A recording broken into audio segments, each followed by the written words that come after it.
Hola, muy buenas tardes. Me llamo Alejandra Dávalos Rayo. Eh, este breve comentario que voy a compartir con ustedes tiene la intención de destacar lo siguiente. No va a ser un análisis político de las circunstancias, no voy a criticar la forma en la que está actuando el gobierno, voy a compartir con ustedes un poco de la experiencia de China en el tratamiento de esta enfermedad. Y les voy a decir lo que hicieron. No voy a explicar asuntos médicos, hay expertos que pueden hacer eso. Voy a compartir aquí las ligas de algunos lugares en donde ustedes pueden acercarse a investigar, obviamente, y también voy a compartir con ustedes las fuentes que tengo de la experiencia china.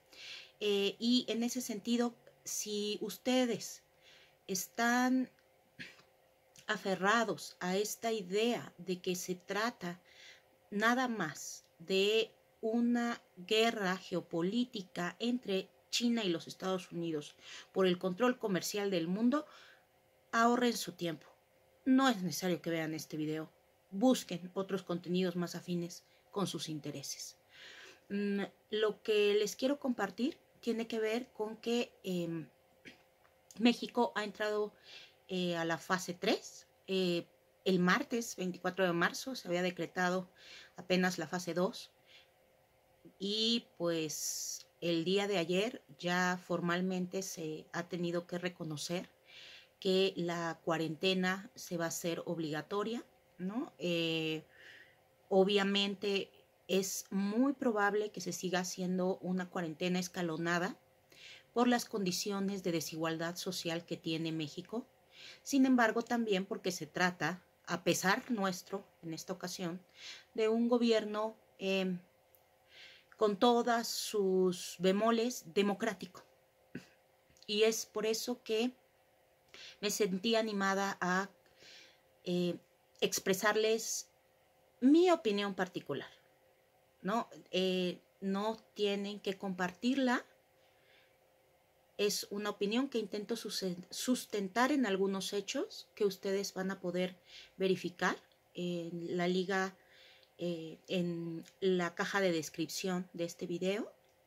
Y cada quien se formará su propia opinión.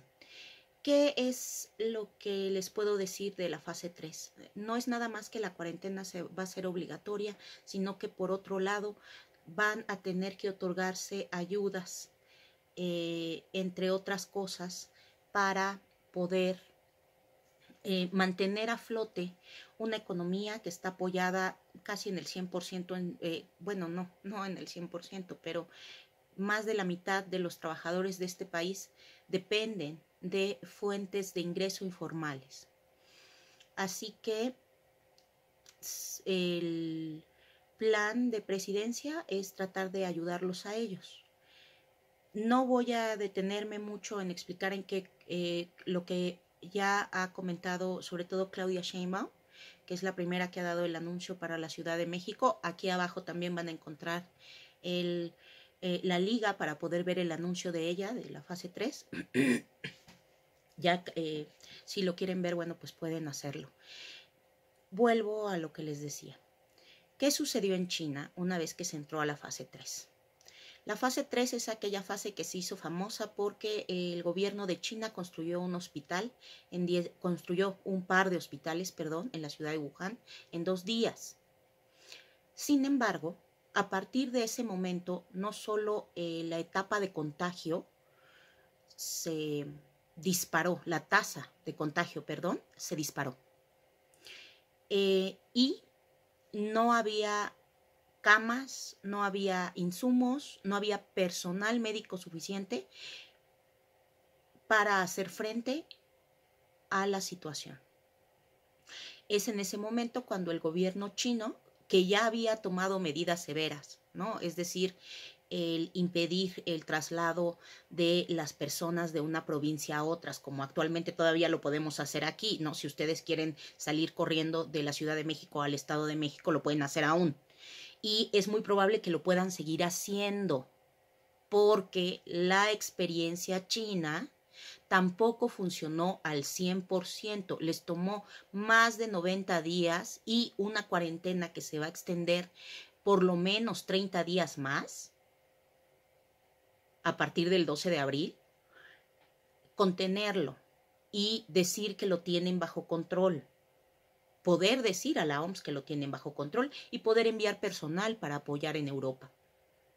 Eso es algo que debemos considerar también, porque en este momento todos somos potenciales portadores de la enfermedad, aunque ésta no se haya manifestado.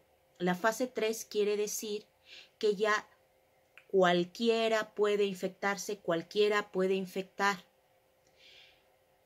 De acuerdo a lo que se sabe hasta ahora del padecimiento, el aislamiento solo ralentiza, solo hace más lento el aumento de casos. En este momento no es relevante cuántos casos está ocultando o no el gobierno. Lo mismo sucedía en China. Había mucha desconfianza en la manera en la que se conducían. Circulaba mucha información de que no nos decían qué era lo que realmente estaba pasando.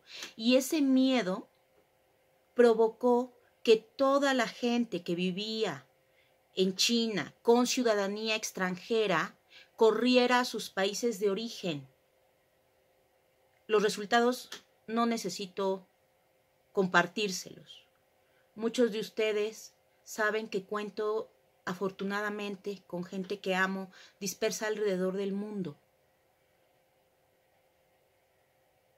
Y los primeros casos fueron de viajeros que provenían de China y que no habían, por diversos motivos, declarado correctamente de dónde venían. Y entonces hubo dificultades en la identificación. En este momento no quiero hacer una crítica a los gobiernos. Quienes han tomado clase conmigo saben que suelo ser bastante crítica con ellos. En este momento comparto este video como un llamado a la sociedad civil, como un llamado a las personas que hemos demostrado capacidad para ser empáticos y que en este momento no vamos a enfrentar el miedo con teorías de la conspiración ni con paranoia, sino con las acciones que sí podemos realizar, concretamente que sí podemos hacer. En la medida de lo posible, eviten viajes largos. Cuando salgan a pagar lo que sea o a comprar lo que sea, eviten el acaparamiento, tomen el dinero con guantes. ¿No? Eso es algo que a mí, por ejemplo, me ha sorprendido del mercado sobre ruedas, popularmente conocido como tianguis, en el pueblo donde yo habito, al sur de la Ciudad de México. Prácticamente todos los vendedores de frutas y verduras tienen en sus puestos gel desinfectante, toman las verduras con las manos y cobran con guantes puestos. Todos ellos traen cubrebocas y cuando uno compra 1 kilo de jitomate, 1 kilo de limón, hacen la invitación a que en cuanto se llegue a casa se lave y desinfecte la comida que se lleva. Esto lo comento por si ya no encuentran nada en los supermercados. También pueden acercarse a las pequeñas tiendas de abarrotes, a la que queda a la salida de su casa. No necesitan hacer un viaje de 5 kilómetros en auto para poder abastecerse. Ahorita no.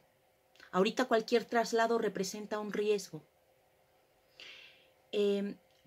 Asimismo, les comparto mi percepción de las cosas. Una vez decretada la fase 3, aquello que conocemos como normalidad no va a regresar. El mundo está cambiando a pesar nuestro. Vamos a tener que comenzar a pensar en los otros, no como enemigos o como competidores. Es momento de dejar atrás el darwinismo social, de ver otras formas de ser humano y libre decía Rosario Castellanos, porque debe haber otras maneras de construir una vida en libertad, incluso después de una crisis como esta. Dejemos, por favor, de asustarnos con todo lo que ocurre en las bolsas a nivel internacional. Ese colapso va a ser necesario, pero la solidaridad, ya olvídense de necesario, va a ser inevitable. Se puede postergar. ¿Cuánto tiempo? Quizás 18 meses, quizás 6 años. Pero habrá crisis, habrá quien enfrentará grandes pérdidas. Los sectores más castigados actualmente siempre se van a llevar la peor parte porque son la carne de cañón. Sin embargo, hay otros que tienen mejores condiciones materiales para soportar. No nada más la cuarentena, para soportar incluso que haya contagios de coronavirus dentro de la familia. No es el caso de la mayoría de los mexicanos.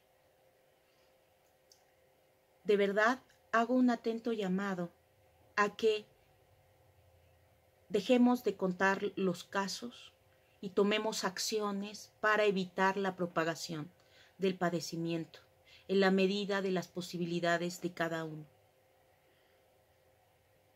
A todos aquellos con los que he tenido el honor de compartir el aula, les pido por favor que compartan este video. Si se sienten identificados con él o si de alguna manera creen que puede ayudar a alguien. Recuerden que una de las cosas maravillosas que nos enseñó, que nos han enseñado nuestras almas mater, más allá de si son la UNAM, el TEC, la Anáhuac, la Ibero, es aprender a innovar, aprender a pensar las cosas críticamente, a ir más allá y a tratar en la medida de nuestro conocimiento de servir al país. Esta es la oportunidad más grande que muchos de ustedes van a tener de poder hacer algo por mejorar y tener el México que yo siempre les dije en aula que se merecían. Muchas gracias.